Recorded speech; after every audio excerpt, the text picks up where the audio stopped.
अस्सलामुअलैकुम जी। तो pension fund की ये तीसरी वीडियो है, पार्ट 3। लास्ट वीडियो में हम बात कर रहे थे पेंशन फंड में name of non compliant investment. ठीक है, नॉन कंप्लायंट इन्वेस्टमेंट क्या होती है कि जब इन्होंने इन्वेस्ट किया था उस वक्त ये कंपनीज शरिया कंप्लायंट थी, अभी वो नॉन शरिया है। ठीक है जी। और ये नॉन शरिया और शरिया ये 6 महीने बाद हर साल में 2 दफ़ा जो शरिया बोर्ड है वो बैठता है और ये चेक करता है कि हर कंपनी की कैटेगरी रेशोज वगैरह चेक करता है कि ये शरिया में फॉल कर रही हैं या नॉन शरिया में। ठीक है जी। तो ये देखें जी, फौजी फर्टिलाइज़र है, Pakistan aluminium beverages, Kohat cement है, कोहिनूर टेक्सटाइल मिल है, ठट्ठा सीमेंट है और थाल लिमिटेड है। ठीक है, ये नॉन कंप्लायंट इन्वेस्टमेंट है इनकी परसेंटेज वाइज। ठीक है जी। फौजी फर्टिलाइज़र में सबसे ज़्यादा, बाकी में इन्होंने लगता है बेच दी है। ठीक है, ये भी आप देख सकते हैं।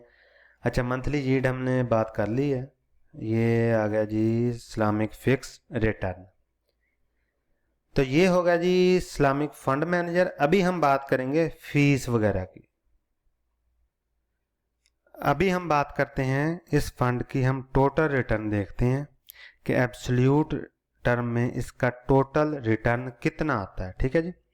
ये हिस्टोरिकल परफॉर्मेंस आ गई हमारे पास 5 साल की। ठीक है, ईयर ऑन ईयर बेसिस पे। अभी हम बात करेंगे सिंस इंसेप्शन, इसका एब्सोल्यूट रिटर्न जो है उस पे बात करेंगे। ठीक है जी। ये बाकी भी हैं, for example Al-Ameen Islamic cash fund है। ठीक है, इसका टोटल रिटर्न सिंस इंसेप्शन आज तक कितना हुआ है, तो ये 206% है जब से ये लॉन्च हुआ है। ठीक है, लॉन्च डेट हम इसकी अलग से देख सकते हैं, लेकिन हम बात कर रहे हैं Al-Ameen Islamic retirement saving fund की। ठीक है, तो इस पे हम बात करेंगे।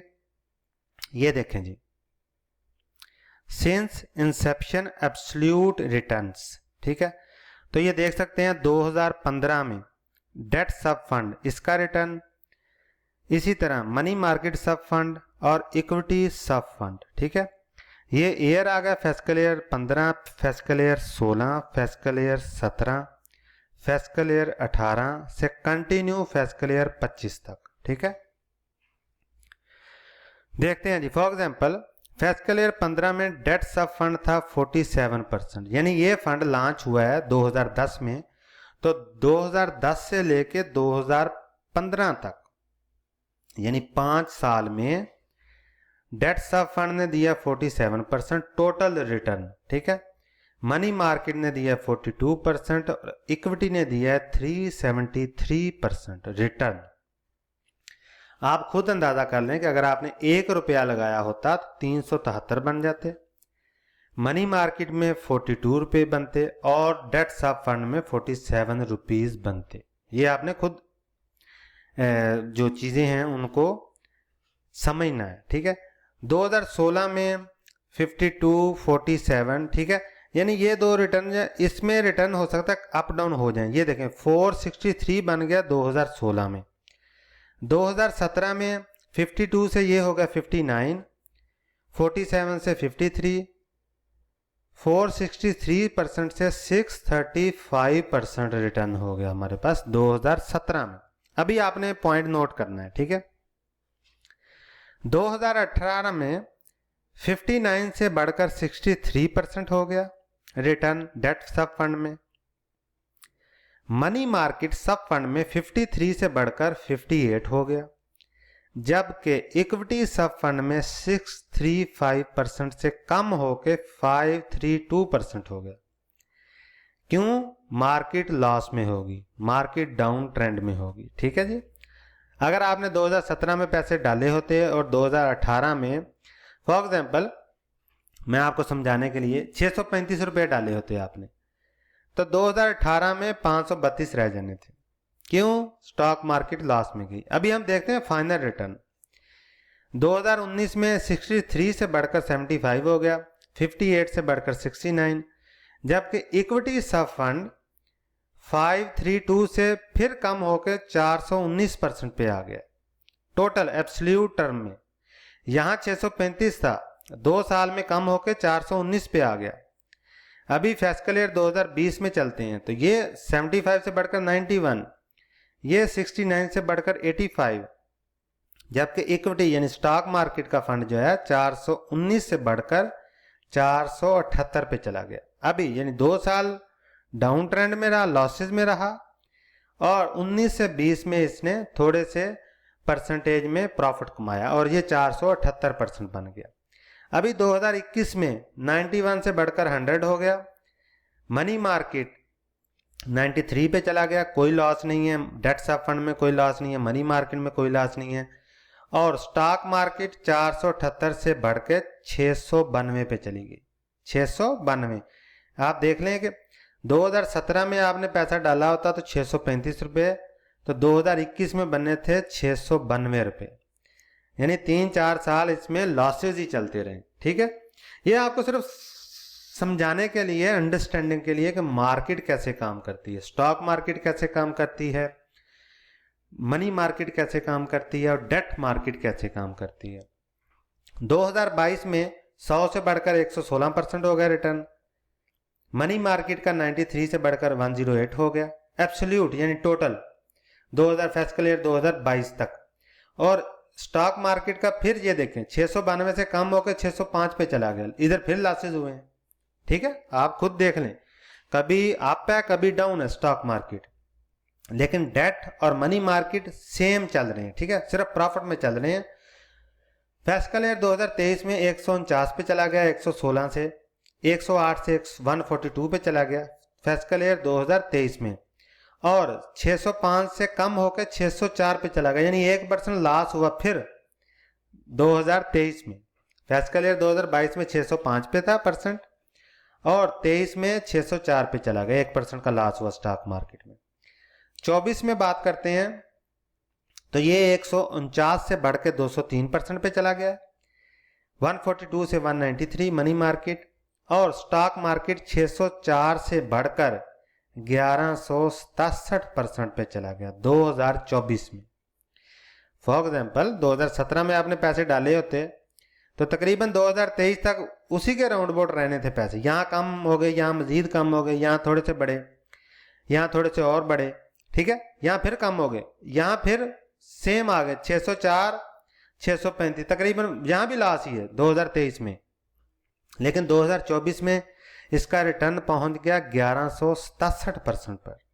ठीक है, अभी 2025 की बात करें, ये 203 से बढ़कर 246% हो गया, ये 193 से बढ़कर 236% हो गया, और ये फिस्कल ईयर 2024 में 1167% था और यहाँ हो गया 2131, यानी 11 और 11 यानी 100% रिटर्न हुआ है फिस्कल ईयर 2024 से फिस्कल ईयर 2025 तक, यानी 1 जुलाई 2024 से 30 जून 2025 तक जो रिटर्न है वो हमारा 100% बढ़ा है, 2131%। अभी मैं आपको थोड़ा समझाता हूँ और चीज़ें। ठीक है, ये लिखा हुआ है जी since inception absolute return. For example 2010 में आपने पैसे लगाए होते तो डेट सब फंड में हमारे पास रिटर्न आना था 246% टोटल, मनी मार्केट में आना था 236% और इक्विटी में आना था 2131%। अब मैं आपको समझाने के लिए फॉर एग्जांपल आपने 1 रुपया, हालांकि 1 रुपया इसमें जाता नहीं है, 500 रुपया मिनिमम है, लेकिन समझाने के लिए 1 रुपया आपने डाला था इस फंड में 2010 में जब ये लॉन्च हुआ है। ठीक है, तो लॉन्च की डेट से लेके आज की डेट तक अगर आपने सारा पैसा लगाया होता डेट सब फंड में लो रिस्क में तो 246% बनना था आपका रिटर्न। अगर आपने मनी मार्केट में लगाया होता सारा पैसा तो 236% रिटर्न बनना था आपका टोटल, और अगर आपने सारा ही पैसा इक्विटी सब फंड में लगाया होता तो आपका 2131 रुपये आपके बन जाने थे। ठीक है, आप उसी को आगे चेक कर लें, अगर आपने 1 लाख लगाया होता तो उसका कितने % रिटर्न बनना था। ठीक है, 2 लाख लगाया होता तो आज की डेट में डेट सब फंड में कितना रिटर्न होना था, मनी मार्केट में कितना रिटर्न होना था, और इक्विटी सब फंड में कितना रिटर्न होना था। अभी मैं आपको समझाता हूं कि फॉर एग्जांपल 2010 में अगर आपने 1 लाख रुपया डाला होता इन तीनों फंड में तो उनका क्या रिटर्न आता। ठीक है जी, ये देखते हैं जी, कैलकुलेटर हम निकाल लेते हैं जी। 1 लाख लिखते हैं, इसको मल्टीप्लाई कर दें 246.7% से, ठीक है। ये देखें जी, ये कितना आ गया जी? जी तो ये पैसे बनने थे अगर आपने डेट सब फंड में पैसा डाला होता तो 2,46,700 रुपया बनना था। 1 लाख आपने डालना था डेट सब फंड में, और 15 साल में यानी 2010 में ये लॉन्च हुआ है तो 2025 में इसके पैसे बनने थे 2,46,700 रुपया। अगर एक बंदा उसने मनी मार्केट सब फंड में डाला होता सारा पैसा तो उसका कितना रिटर्न बनना था? 236.6%। तो इसको भी हम मल्टीप्लाई कर लेते हैं, ठीक है जी। फॉर एग्जाम्पल 1 लाख आपने डाला है, 236.6% है, ठीक है जी रिटर्न। तो ये हमारे पास बन जाने थे पैसे 2,36,600 रुपया मनी मार्केट सब फंड में। लेकिन अब हम देखते हैं कि अगर आपने 1 लाख रुपया डाला होता इक्विटी सब फंड में, ये जो फंड है हमारे पास इक्विटी सब फंड, तो आज की डेट में 2025 फिस्कल ईयर में 2131.7%। तो ये देखें कितना रिटर्न बनना था? 21,31,700 रुपया। यानी आप खुद अंदाजा कर लें कि स्टॉक मार्केट में 1 लाख आपने लगाया होता तो वो बन जाने थे 21 लाख, ठीक है, 31,700 रुपया। लेकिन मनी मार्केट और डेट सब फंड में अगर आपने लगाया होता तो उसका रिटर्न आपके सामने है, ठीक है जी। ये था जी इसका मेजर डिफरेंस। अभी हम इसकी मजीद डिटेल जो है वो जानते हैं जी। तो अभी हम बात करते हैं, ये हमने अभी बात कर ली है सिंस इंसेप्शन एब्सोल्यूट रिटर्न, ठीक है जी। अभी हम बात करते हैं कि इस फंड में अगर हम पैसे लगाते हैं तो उनकी फीस वगैरह कितनी होगी, ठीक है जी। Front end load, back end load, और अगर उसका कोई और लोड जिसके चार्जेस लेते हों तो वो हम उसको चेक करेंगे। तो अभी हम आते हैं जी mutual fund association of Pakistan इस वेबसाइट पे, ठीक है जी। यहाँ मैंने निकाल लिया है जी, ये देखें जी, ये आ गया हमारे पास फीस। तो ये मैंने सेलेक्ट कर लिया जी पेंशन स्कीम, ठीक है जी। यहाँ से आप कोई भी जो कंपनी है उसे सिलेक्ट कर सकते हैं। यूबीएल फंड मैनेजर, ठीक है, पाक Qatar, NBP fund management limited, जो भी आप सिलेक्ट करना चाहते हैं वो कर सकते हैं। और यहाँ से आप दे सकते हैं फीस। फॉर एग्जांपल एबीएल, ये जो फंड है इसमें इस्लामिक भी है नॉन इस्लामिक भी है, दोनों में ये देखें फ्रंट एंड लोड भी जीरो है, बैक एंड लोड भी जीरो है, इसमें कोई फीस नहीं है। यानी फ्रंट पे और बैक पे और कंटिंजमेंट, ये मुझे नहीं पता ये क्या चीज़ है, ये भी एक लोड है जिस पे चार्जेस लगते हैं, कुछ फंड लेते हैं, ज़ीरो है।